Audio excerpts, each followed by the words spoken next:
Lose Radio. I try to tell myself if I don't like a comic for whatever stupid reason, I'm like, just give it time. This guy's probably going to be like one of my favorite comics. Yeah. It's happened over the years where I'm like, why is this guy here? Like, I don't like him. And then like just down the line, like realizing, oh, they're actually pretty funny. They're a decent dude. They're all friends with each other. Like, they don't hate him. Why should I have this stupid bias about him and not listen to him when he's actually pretty fucking funny, or they run great shows? And then you're like, oh, this guy's coming to town. I want to go see this guy now. Yeah.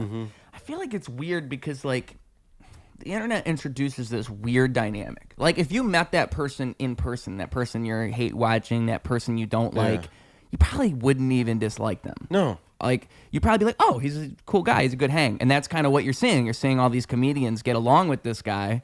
And so, yeah, of course, he's probably just a cool dude. Yeah. But, like, the internet, from the outside looking in, it gives you this pedestal to sit on top of and be like, oh, Even a lot of comics, musicians, actors, they might have more of a character when they're on stage or whatever, this persona. Like, the way I tell my jokes is this way, but off stage, they're like, no, I'm not like that at all. Like, it's more of a character. No, these are the jokes I find funny, but I'm not being an asshole like that off the stage. You talk to him and you're like, oh, this guy is an asshole. Going back to Legion of Skanks, it's Louis J. Gomez, Dave Smith, and Big J. Oakerson. I knew Big J. Oakerson first. Don't know how I found them. Just started listening to them, and they're very rowdy.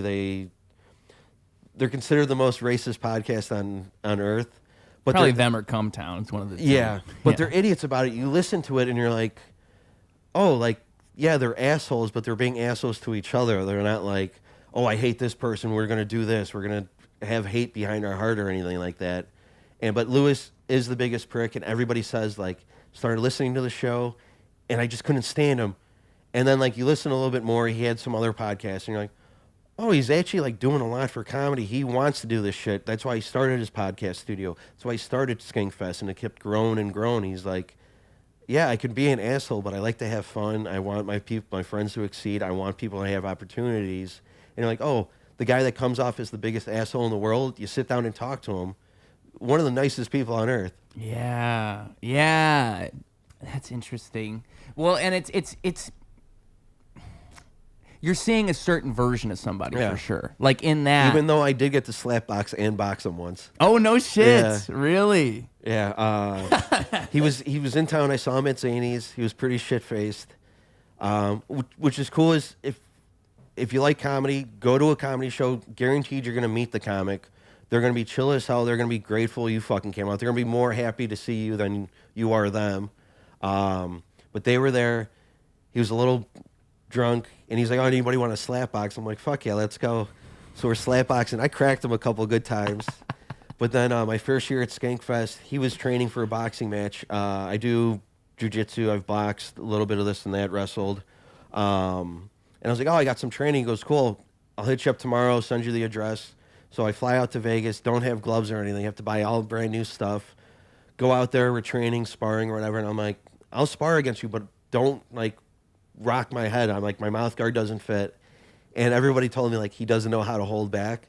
So we're going, bam, pops me, like, right in the head. I'm like, fuck, we're doing this. I had a couple good pops on him.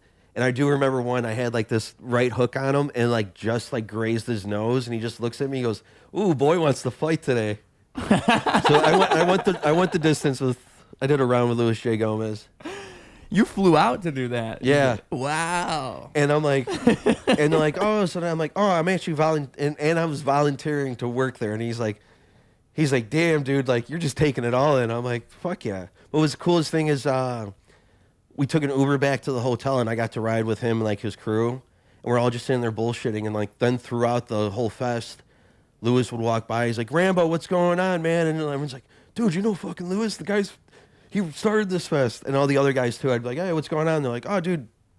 I'd help them out, do whatever. And they're like, who the fuck are you, dude? Like, nobody knows you here, but it's the guys running the fucking fest. Yeah. And you know, to other people looking inside of that, they don't see any of those inner mechanics. No. They don't see any of that. They just see you as the guy who he knows. Well, cool is, like, I was doing the sound, so I was sat right next to the stage, had like the best view, saw tons of great comedy. Yeah, that's But I'd awesome. also get to kick it in back with like in our green room, and there'd be all these comics that like I'm fans of, and like I wasn't trying to fanboy out and like take a bunch of pictures, just sit there and have a normal conversation with them, and they're like, oh shit, like this is awesome. Like a lot of people be like, oh, I met so and so, like dude, I kicked it back there, like I got him a bag of chips, he was hungry, and he like fucking gave me a joint or something like that.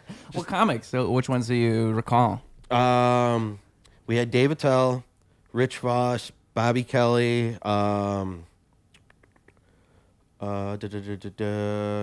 Casey Rocket, Dan Soder, Mark Norman, Ari Shafir.